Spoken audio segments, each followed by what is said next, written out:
स्वागत है सभी मित्रों का। पतंजलि योग सूत्र भाग 1 और उसके आज हम हैं 9वें चैप्टर में। चौथा दिन है आज और पेज नंबर है 182। तो भगवान कहते हैं कि वैराग्य का दूसरा और अंतिम चरण निराकांक्षा की अंतिम अवस्था है। पुरुष के उस परम आत्मा के अंतरतम स्वभाव को जानने से समस्त इच्छाओं का विलीन हो जाना। भगवान कहते हैं कि पहले तुम्हें जानना पड़ता है कि सारी प्रसन्नता जो तुम में घटित होती है तुम ही हो उसके उद्गम।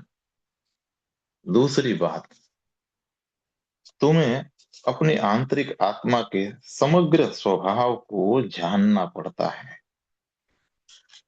पहली बात, तुम ही हो उद्गम।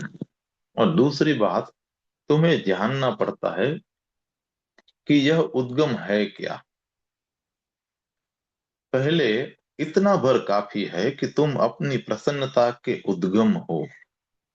और दूसरी बात है, तुम्हें जानना होता है कि यह स्रोत अपनी समग्रता में क्या है। यह पुरुष, यह आंतरिक आत्मा क्या है। मैं कौन हूं समग्र रूप में। एक बार तुम इस उद्गम को इसकी समग्रता में जान लेते हो तो तुमने सब जान लिया होता है। तब केवल प्रसन्नता ही नहीं, सारा ब्रह्मांड भीतर ही होता है। केवल प्रसन्नता ही नहीं, तब वह सब जिसका अस्तित्व है वो भीतर वास करता है। तब ईश्वर कहीं बादलों में नहीं बैठा हुआ होता, वह भीतर विद्यमान होता है। तब तुम उद्गम होते हो सब मूल स्रोत के। तब तुम ही केंद्र होते हो। और एक बार तुम अस्तित्व के केंद्र बन जाते हो, एक बार तुम जान लेते हो कि तुम अस्तित्व के केंद्र हो, तो सारे दुख मिट जाते हैं। अब इच्छा रहितता सहज और स्वाभाविक बन जाती है। किसी प्रयास, किसी मेहनत, किसी संपोषण की आवश्यकता नहीं है। यह बस है। यह अब स्वाभाविक बन गई है। तुम खींच या धकेल नहीं रहे हो। अब वहां कोई मैं नहीं है जो इसे खींच और धकेल सकता हो। इसे ध्यान में लेना यह संघर्ष है जो अहंकार को निर्मित करता है। अगर तुम संसार में संघर्ष करते हो तो यह एक स्थूल अहंकार को निर्मित करता है। शायद तुम अनुभव करो कि मैं कोई धनी हूं, मान सम्मान वाला, सत्तावान।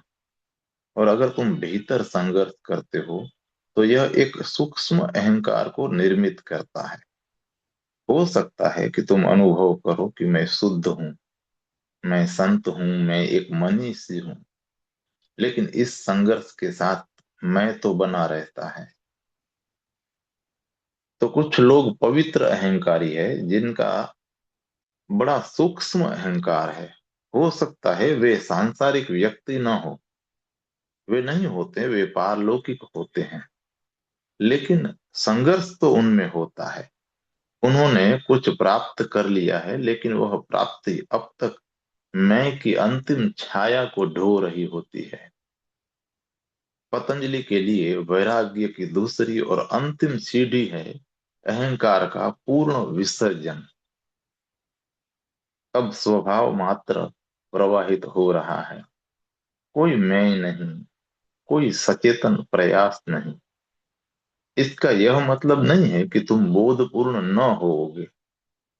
तुम परम चैतन्य होगे। लेकिन बोधपूर्ण होने में कोई प्रयास निहित नहीं है। कोई अहम चेतना नहीं होगी, केवल शुद्ध चेतना। तुमने स्वयं को अस्तित्व को तुमने स्वयं को और अस्तित्व को जैसा वह है स्वीकार कर लिया है। एक समग्र स्वीकृति। यही है जिसे लाओ त्सु कहता है ताओ, सागर की ओर बढ़ती हुई नदी। वह कोई प्रयास नहीं है, उसे कोई जल्दी नहीं है। अगर वह नहीं भी पहुंचती है तो वह निराश नहीं होगी। अगर वह लाखों वर्षों बाद भी सागर तक पहुंचे तो भी सब ठीक है। नदी तो बस बह रही है, क्योंकि बहना उसका स्वभाव है। कोई प्रयास नहीं, वह बहती ही जाएगी। सब इच्छाओं पर पहली बार ध्यान दिया जाता है और उन्हें जाना जाता है तो चेष्टाएं उत्पन्न होती है। सूक्ष्म चेष्टा। पहला कदम एक सूक्ष्म चेष्टा है। तुम जागृत होने की कोशिश करने लगते हो कि तुम्हारी प्रसन्नता कहाँ से आ रही है। तुम्हें कुछ करना पड़ता है, और वह करना ही अहंकार को निर्मित कर देगा। इसलिए पतंजलि कहते हैं कि यह केवल प्रारंभ है, और तुम्हें ध्यान रखना चाहिए कि यह अंत नहीं है। अंत में न केवल इच्छाएं मिट चुकी होती हैं, तुम भी मिट जाते हो। केवल आंतरिक अस्तित्व अपने प्रवाह में बना रहता है। यह सहज प्रवाह परम आनंद है, क्योंकि इससे कोई दुख संभव नहीं होता। दुख अपेक्षाओं के द्वारा आता है, मांगों के द्वारा। अब कोई नहीं होता अपेक्षा करने को या मांग करने को। अतः जो कुछ घटित होता है सब प्रिय है। जो कुछ भी होता है एक आशीष होता है। तुम इसकी किसी दूसरी चीज से तुलना नहीं कर सकते। बस यह है, क्योंकि अतीत के साथ या भविष्य के साथ तुलना तुम नहीं करते हो, क्योंकि तुलना करने को कोई है ही नहीं। तुम्हें कोई चीज दुख की भांति, पीड़ा की भांति नहीं लग सकती। अगर दस अगर इस दशा में पीड़ा घटित होती भी है तो वह कष्टकर नहीं होगी। इसे समझने की कोशिश करना यह कठिन है। जीसस को सूली पर चढ़ा दिया गया था, अतः ईसाइयों ने जीसस को बहुत उदास चित्रित किया है। उन्होंने यह भी कहा है कि वे कभी हंसे नहीं, और उनके चर्चों में हर कहीं जीसस की उदास प्रतिमाएं हैं। यह मानवोचित है, हम इसे समझ सकते हैं। एक व्यक्ति जिसे सूली पर चढ़ा दिया जाता है उसे उदास ही होना चाहिए। वह आंतरिक पीड़ा में होगा, वह दुख पा ही रहा होगा। इसलिए ईसाई कहे चले जाते हैं कि जीसस ने हमारे पापों के कारण दुख सहा, कि उन्होंने प्राण दंड पाया हमारे लिए। यह बिल्कुल गलत है। अगर तुम पतंजलि से या मुझसे पूछो तो यह बिल्कुल गलत है। जीसस दुख नहीं भोग सकते। जीसस के लिए असंभव है दुखों को भोगना। और अगर उन्होंने दुख उठाया, फिर तो तुम्हारे और उनके बीच में कोई भेद ही नहीं है। पीड़ा वहां है, लेकिन वो दुख नहीं पा सकते। यह रहस्यपूर्ण लग सकता है, पर ऐसा है ही नहीं। यह सीधा और सरल है। जितना भर हम बाहर से देख सकते हैं, पीड़ा तो वहां है।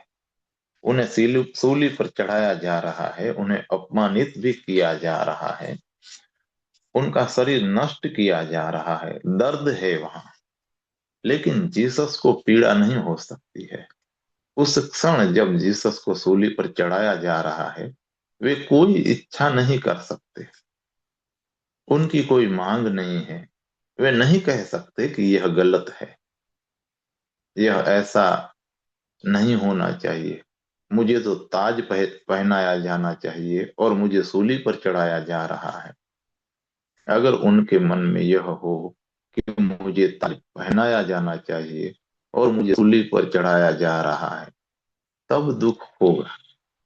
अगर उनके मन में कोई भविष्य नहीं है, कोई विचार नहीं है कि उन्हें ताज पहनाया जाना चाहिए, भविष्य के लिए कोई आशा नहीं है, मनुष्य को निर्धारित लक्ष्य नहीं है, तब जहां कहीं वह स्वयं को पाते हैं, वह सब लक्ष्य होता है, और वे तुलना नहीं कर सकते। वह जो स्थिति है उससे अन्यथा कुछ हो नहीं सकता। यह है मौजूदा क्षण जो उनके लिए आ बना है। यह सलीब पर चढ़ना ही ताज है। वे दुखी नहीं हो सकते, क्योंकि दुखी होने का मतलब है विरोध। यदि तुम कुछ भी प्रतिरोध करते हो तो तुम दुख भोग सकते हो। इसे अजमाओ। तुम्हारे लिए यह सूढ़ी पर चढ़ जाना कठिन होगा, किंतु हर रोज की सलीबें हैं, छोटी छोटी, उनसे ही काम चलाना। तुम्हारी टांग में या माथे में दर्द होता है, या तुम्हारे सिर दर्द है, तुमने शायद इसकी प्रक्रिया पर ध्यान न दिया हो। तुम्हारे सिर में दर्द होता है और तुम निरंतर संघर्ष करते हो, प्रतिरोध करते हो। तुम उसे नहीं चाहते, तुम उसके विरुद्ध हो। इसलिए तुम स्वयं को विभाजित करते हो। तुम कहीं सिर के भीतर ही खड़े हुए हो और वहां सिर दर्द है। तुम एक नहीं हो। सिर दर्द कुछ अलग चीज है, और तुम जोर देते हो कि सिर दर्द वहां नहीं होना चाहिए। और यही है वास्तविक समस्या। एक बार प्रयत्न करो न लड़ने का। सिर दर्द के साथ बहो, सिर दर्द ही बन जाओ। मान लो यही है वस्तु स्थिति। मेरा सर इसी प्रकार ही है इस क्षण में, और इस क्षण में कुछ और संभव नहीं है। भविष्य में शायद यह चला जाए, लेकिन इस क्षण सिर दर्द वहां है। विरोध मत करो, इसे होने दो। इसके साथ एक हो जाओ। अपने को अलग मत करो, एक साथ बहो। तब अचानक लहर उमड़ेगी, एक नए प्रकार की प्रसन्नता की, जिसने जिसे तुमने कभी नहीं जाना है। जब विरोध करने को कोई नहीं होता, सिर दर्द भी पीड़ादायी नहीं होता है। लड़ाई निर्मित करनी पड़ती है पीड़ा को। पीड़ा का अर्थ है सदा लड़ना पीड़ा के विरुद्ध में, और यही है वास्तविक पीड़ा। तो जीसस स्वीकार कर लेते हैं, इस तरह का है उनका जीवन। यह उन्हें सूली तक ले गया है। यह है उनकी नियति। यही है जिसे पूर्व में उन्होंने सदा भाग्य कहा है। भाग्य, किस्मत। कोई अर्थ नहीं है तुम्हारा भाग्य के साथ विवाद करने में।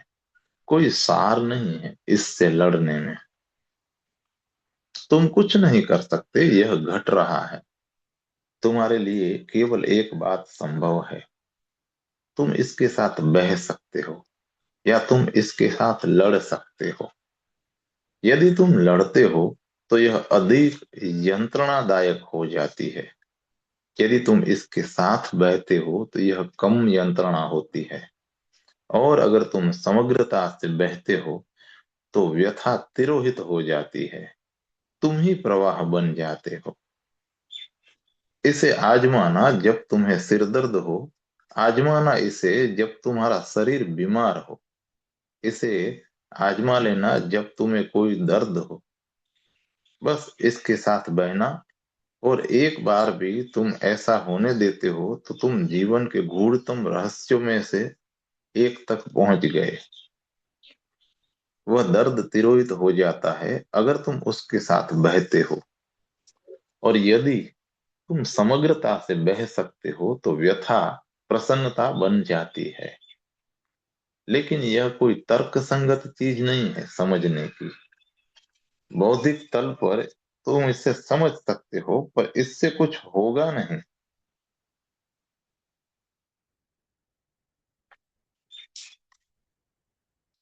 इसे अस्तित्वगत रूप से आजमाना होगा।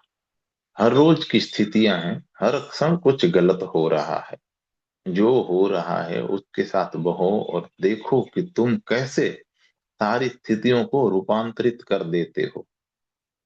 इस रूपांतरण के द्वारा तुम उसके परे हो जाते हो। बुद्ध कभी पीड़ित नहीं हो सकते, यह असंभव है। केवल अहंकार पीड़ित हो सकता है। पीड़ित होने के लिए अहंकार जरूरी है। अगर अहंकार है तो तुम अपने सुखों को भी दुख में बदल देते हो, और अगर अहंकार वहां नहीं होता है, तुम अपने दुखों को सुख में बदल देते हो। रहस्य अहंकार में छिपा पड़ा है। आगे भगवान कहते हैं कि वैराग्य निराकांक्षा की अंतिम अवस्था है। पुरुष के परम आत्मा के अंतरतम स्वभाव को जानने के कारण समस्त इच्छाओं का विलीन हो जाना। भगवान समझाते हैं कि यह कैसे होता है। अगर अंतरतम मर्म को, उस पुरुष को, उस भीतर के निवासी को जानने के द्वारा ही, केवल उसके बोध के द्वारा, पतंजलि कहते हैं, बुद्ध कहते हैं, लाओ त्सु कहते हैं कि केवल इसके बोध से ही सारी इच्छाएं तिरोहित हो जाती हैं। और यह रहस्यमय है। और तर्क युक्त मन पूछेगा ही कि यह कैसे हो सकता है कि केवल स्वयं की आत्मा का बोध हो जाए और इच्छाएं तिरोहित हो जाती हैं। ऐसा होता है क्योंकि सारी इच्छाएं स्वयं की आत्मा को न जानने से ही उदित हुई होती है। इच्छाएं मात्र अज्ञान है आत्मा का। क्यों? क्योंकि वह सब जो तुम इच्छाओं के द्वारा खोज रहे हो वह आत्मा में छिपा हुआ है। तो यदि तुम आत्मा को जानते हो तो इच्छाएं तिरोहित हो जाएंगी। उदाहरण के लिए तुम शक्ति की मांग कर रहे हो। हर कोई सत्ता की या शक्ति की मांग कर रहा है। शक्ति किसी में पागलपन निर्मित करती है। ऐसा लगता है कि मानव समाज इस ढंग से बना है कि हर कोई सत्ता लोलुप है। जब बच्चा पैदा होता है तब वह असहाय होता है। यह पहली अनुभूति है। और फिर तुम इसे हमेशा अपने साथ धोते चलते हो। बच्चा पैदा होता है और वह दुर्बल होता है। और दुर्बल बच्चा बल चाहता है। यह स्वाभाविक है क्योंकि हर व्यक्ति उससे ज्यादा बलशाली है। माँ शक्तिशाली है, पिता शक्तिशाली है, भाई शक्तिशाली है, हर एक शक्तिशाली है। और बच्चा बिल्कुल दुर्बल है। तब स्वभावतः पहली इच्छा जो उठती है वह है शक्ति पाने की। कैसे बलशाली बन जाएं, कैसे अधिकार रखने वाले बने। बच्चा उसी क्षण से ही राजनीतिक होने लगता है। शासन कैसे जमाया जाए इसकी चालाकियां वह सीखने लगता है। अगर वह ज्यादा रोता है तो वह जान लेता है कि वह रोने के द्वारा अधिकार जमा सकता है। वह रोने के द्वारा घर पर शासन कर सकता है। इसलिए वह रोना और सीखना सीख लेता है। और स्त्रियां इसे जारी रखती हैं। जब वे बच्चियां भी न रही हों तब भी उन्होंने यह रहस्य सीख लिया है और वे उसे जारी रखती हैं। उन्हें इसे बनाए रखना पड़ता है क्योंकि वे कमजोर बनी रहती हैं। यह शक्ति की राजनीति है। तो बच्चा युक्ति जानता है और वह अशांति को निर्मित कर सकता है। और वह ऐसा उत्पात मचा सकता है कि तुम्हें उसे स्वीकार करना पड़ता है और उसके साथ समझौता करना पड़ता है। हर क्षण वह गहराई से अनुभव करता है कि जिस एक चीज की आवश्यकता है वह है शक्ति, अधिक शक्ति।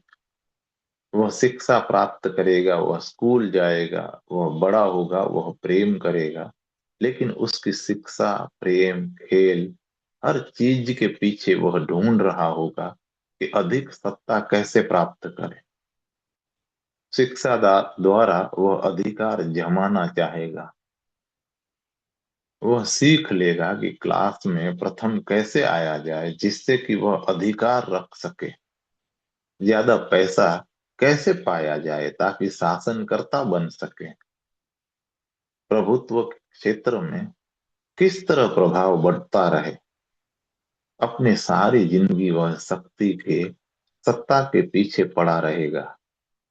अनेक जन्म व्यर्थ ही खो जाते हैं। और अगर तुम शक्ति पा भी लेते हो तो क्या कर लोगे तुम? एक बचकानी आकांक्षा मात्र पूरी हो जाती है। जब तुम नेपोलियन या हिटलर बन जाते हो तब अचानक तुम सजग हो जाओगे कि सारी चेष्टा व्यर्थ ही हो रही है, सब असार, बस एक बचकानी आकांक्षा पूरी हो गई है, इतना ही। तब क्या करोगे? करोगे क्या इस शक्ति का? अगर आकांक्षा पूरी हो जाती है तो तुम उत्साह रहित बन जाते हो, और अगर आकांक्षा पूरी नहीं होती है तो तुम निराश हो जाते हो। और यह पूर्णतया पूरी तो हो नहीं सकती। कोई इतना ज्यादा शक्तिशाली नहीं हो सकता है कि वह अनुभव कर सके कि अब यह पर्याप्त है। कोई नहीं। जीवन इतना जटिल है कि हिटलर भी खास क्षणों में शक्तिहीन अनुभव करता है, नेपोलियन भी शक्तिहीन अनुभव करेगा किन्हीं क्षणों में। कोई भी व्यक्ति परम शक्ति का अनुभव नहीं कर सकता है।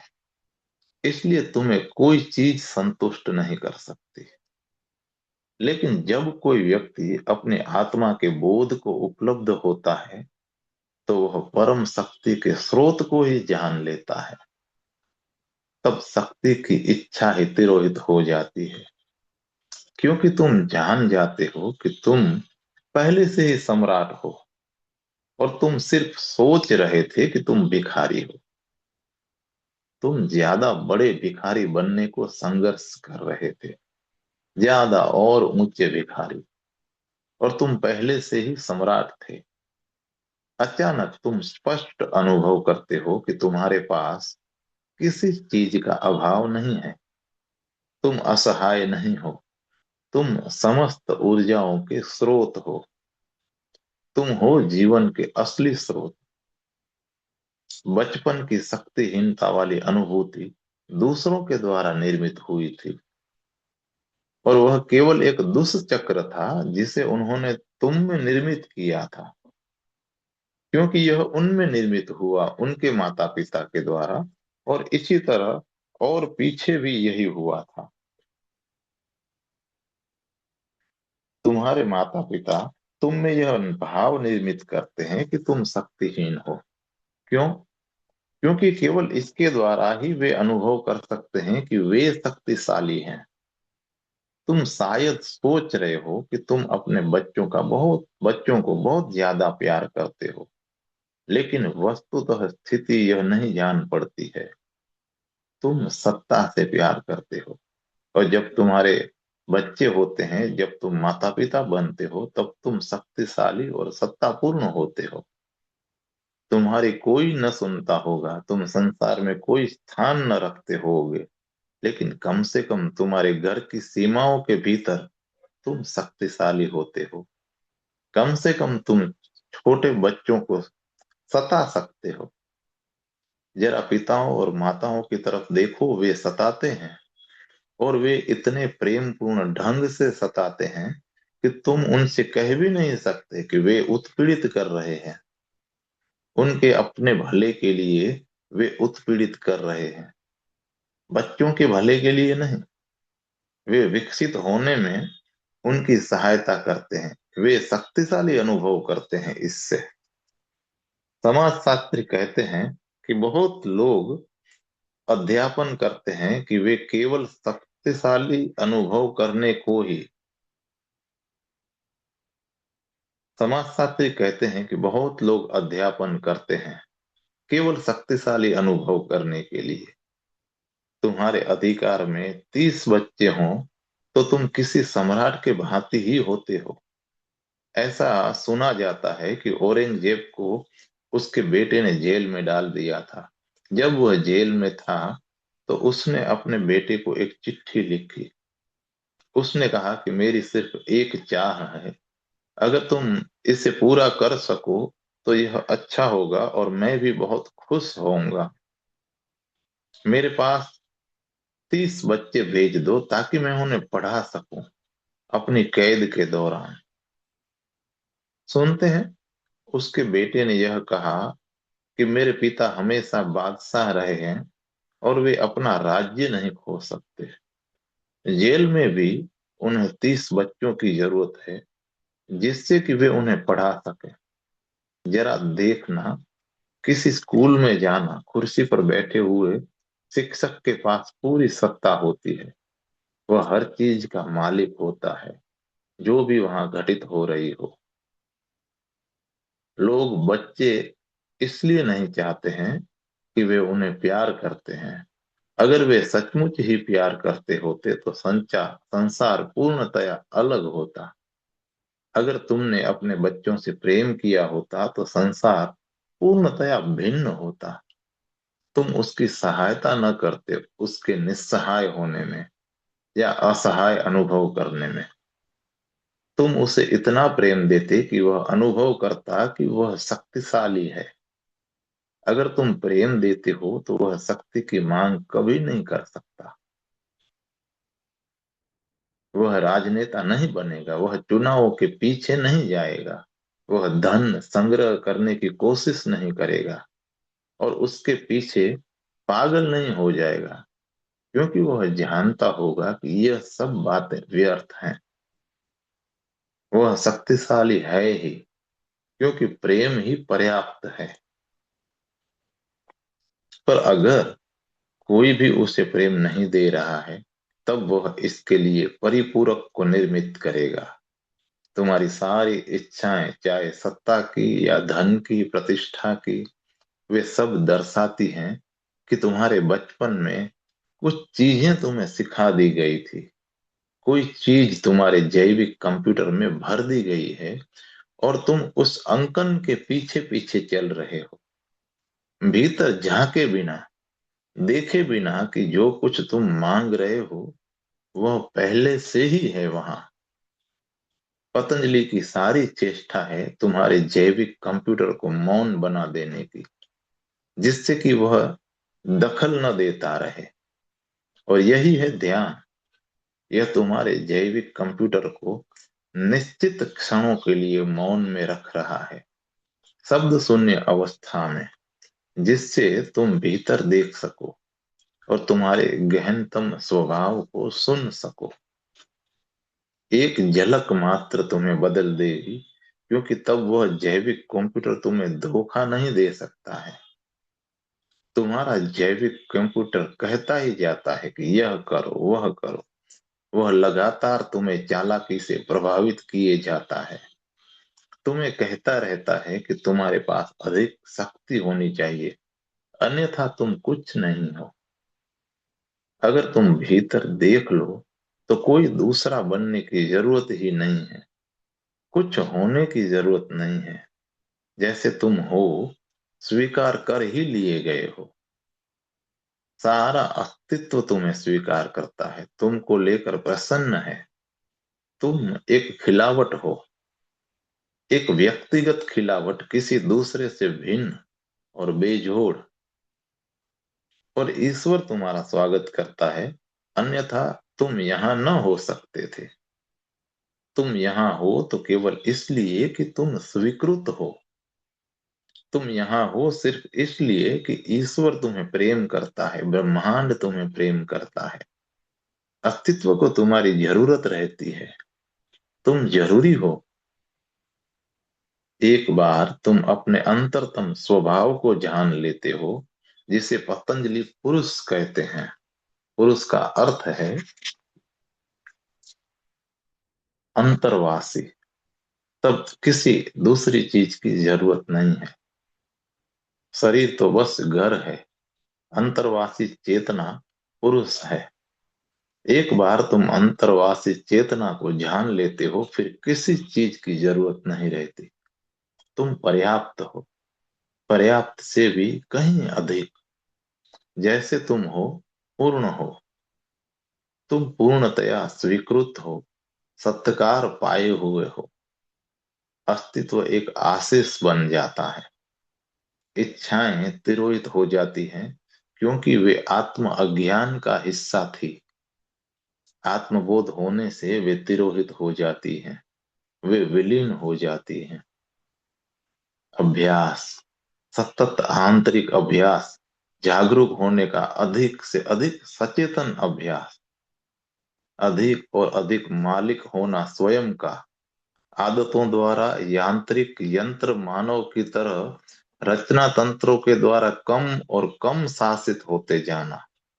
वैराग्य, निराकांक्षा, इन दोनों को उपलब्ध हुआ व्यक्ति योगी बन जाता है। इन दोनों को उपलब्ध किए हुए व्यक्ति ने लक्ष्य प्राप्त कर लिया होता है। पर मैं दोहराऊंगा कि संघर्ष निर्मित मत करना, अधिक से अधिक सहज होने की कोशिश करना।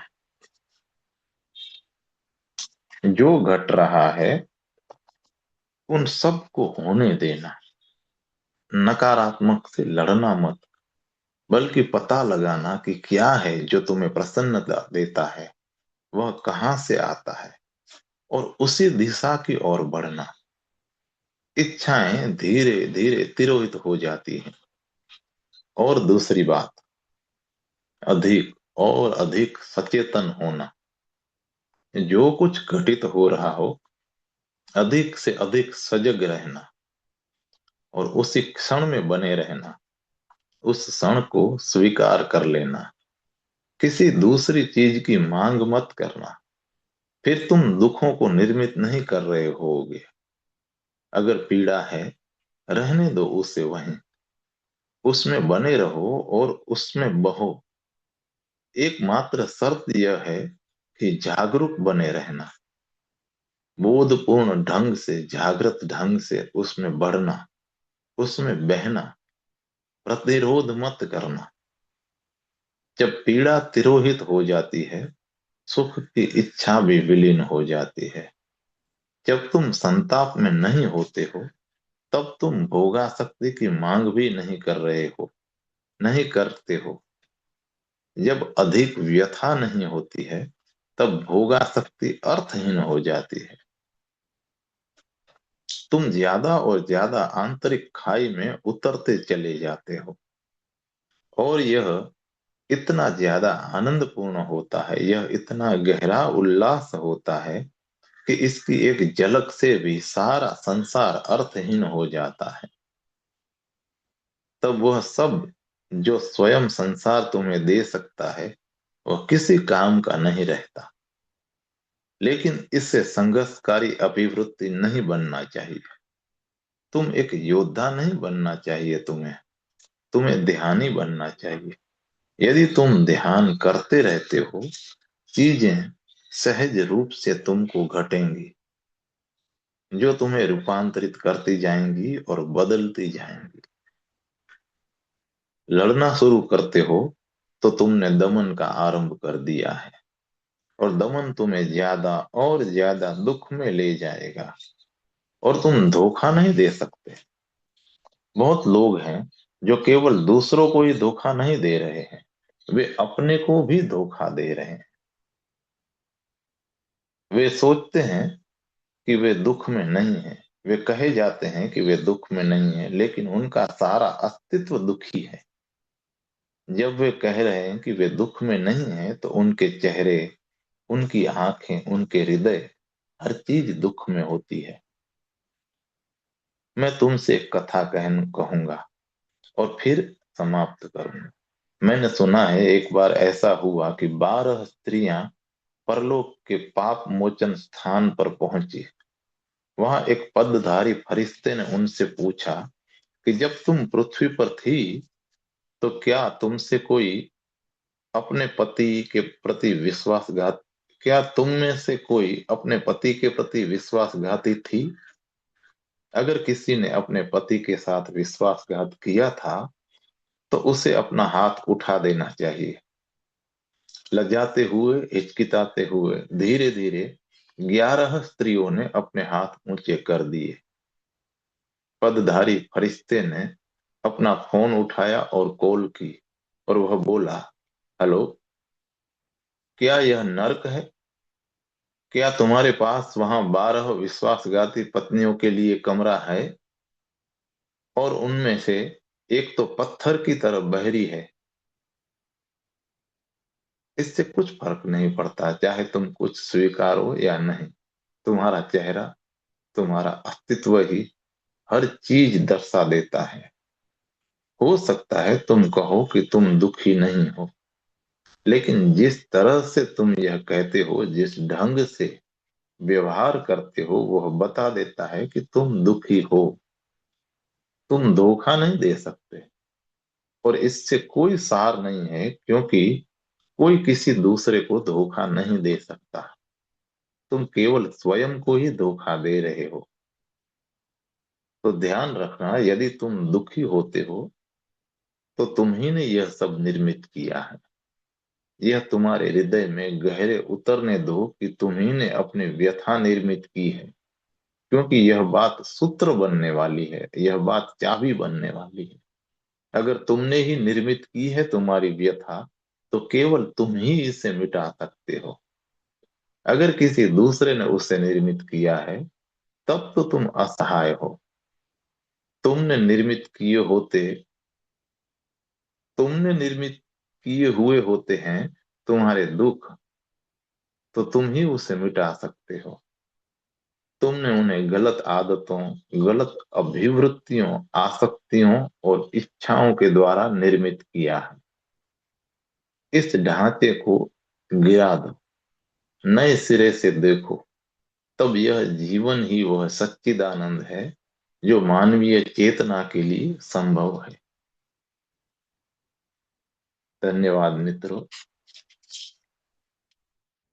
इसके बाद का जो प्रवचन है वो 10वें नंबर का है, और उस प्रवचन का नाम है साक्षी और वैराग्य, प्रारंभ भी और अंत भी। और इसका पठन हम कल करेंगे। इसमें 9वें चैप्टर के ऊपर से अलग अलग प्रश्नों को पूछा गया है साधकों के द्वारा, और उसी के जवाब भगवान देते हैं। धन्यवाद। धन्यवाद भगवान।